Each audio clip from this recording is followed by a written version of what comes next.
Bismillahirrahmanirrahim. Assalamualaikum warahmatullahi wabarakatuh.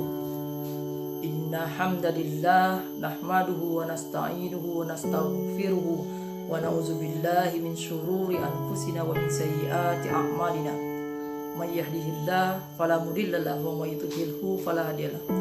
Asyhadu an la ilaha illallah wa asyhadu anna Muhammadar Rasulullah. Allahumma sholli ala sayyidina Muhammad wa ala sayyidina Muhammad tabi'ahu bi ihsan ila yaumiddin.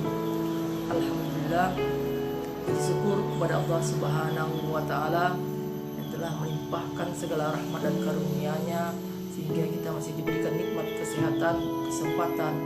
Yang sebentar lagi kita akan memasuki bulan suci Ramadan 1442 Hijriah atau 2021 Masehi. Kemudian salawat dan salam tak lupa pula kepada baginda kita Nabi Mustafa Muhammad sallallahu alaihi wasallam yang berkat berjuang beliau dari zaman kegelapan, dari zaman jahiliyah pada zaman yang penuh dengan pengetahuan yang sampai saat ini masih kita rasakan nikmat Islam tersebut. Hadirin rahimakumullah, baiklah pada kesempatan ini untuk menyemarakkan bulan suci Ramadan kita akan membahas mengenai wakaf untuk peradaban. Wakaf secara bahasa yang berarti menahan, mengekang atau menghentikan. Kemudian wakaf itu secara istilah dapat diartikan menghentikan perpindahan hak milik suatu harta dan tahan lama dengan cara menyerahkan harta itu kepada pengelola, baik itu bersifat keluarga, perorangan ataupun badan yang kegunaannya untuk kepentingan umat, kepentingan bersama sesuai dengan syariat ajaran Islam. Hadirin rahimakumullah, wakaf hukumnya adalah sunnah. Sunnah berarti apabila dilaksanakan berpahala, kemudian apabila ditinggalkan tidak berdosa. Wakaf ini didasari dalam surat Ali Imran ayat 92 yang berbunyi A'udzubillahi minasyaitonirrajim. Bismillahirrahmanirrahim. Lan tanalul birra hatta tunfiqu mimma tuhibbun wa ma tunfiqu min syai'in fa innallaha bihi alim. Yang artinya, kalian sesekali tidaklah sampai pada kebaikan yang sempurna sebelum kalian menafkahkan sebagian dari harta yang kamu cintai, dan apa saja yang kamu lakukan, yang kamu nafkahkan, maka sesungguhnya Allah mengetahuinya.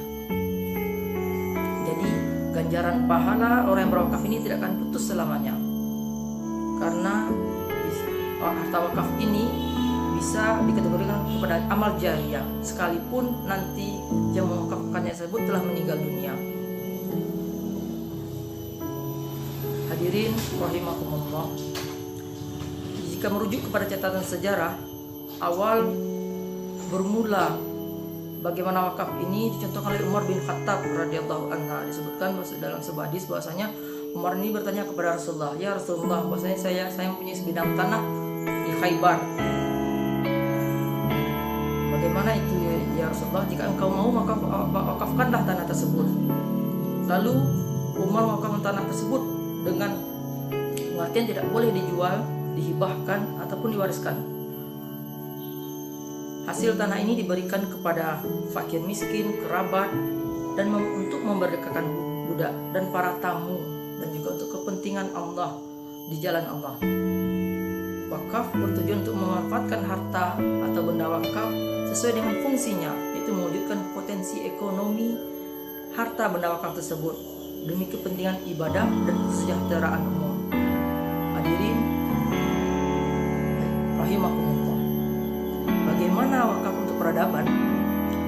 Dapat kita lihat bagaimana contoh dalam bidang pendidikan. Universitas Al-Azhar Kairo adalah sebuah institusi yang dikelola dengan sistem wakaf. Universitas ini salah satu contoh bentuk wakaf umat di bidang pendidikan. Lembaga ini didirikan pada tahun 970 Masehi, telah memberikan pendidikan gratis kepada seluruh pelajar sampai kepada jenjang mahasiswa dari seluruh penjuru dunia. Jumlahnya sangat banyak, mulai dari pendidikan dasar sampai perguruan tinggi.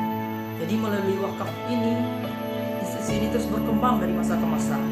Pada wakaf Al-Azhar ini hingga kini terus aktif mengelola dan mengembangkan harta wakaf tersebut untuk memenuhi kebutuhan beasiswa, asrama, aktivitas, dan berbagai hal program visi misi Universitas Al-Azhar tersebut. Ini merupakan baru contoh bagaimana pengelolaan wakaf tersebut terbukti memberikan manfaat besar bagi umat dan peradaban Islam. Hadirin rahimakumullah.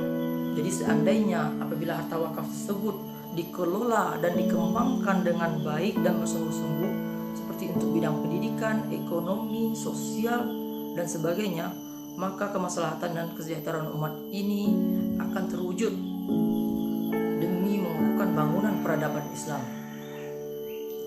Hadirin rahimakumullah, kalau di negara kita pun pengelolaan harta wakaf ini juga telah dimulai dengan adanya organisasi Muhammadiyah ataupun Nahdlatul Ulama yang mengelola tanah wakafnya tersebut, sehingga berdiri sekolah-sekolah mulai dari dasar sampai perguruan tinggi. Jadi tanah tempat berdirinya sekolah tersebut merupakan harta wakaf yang diserahkan oleh masyarakat ataupun kelompok untuk kemajuan pendidikan di daerahnya masing-masing.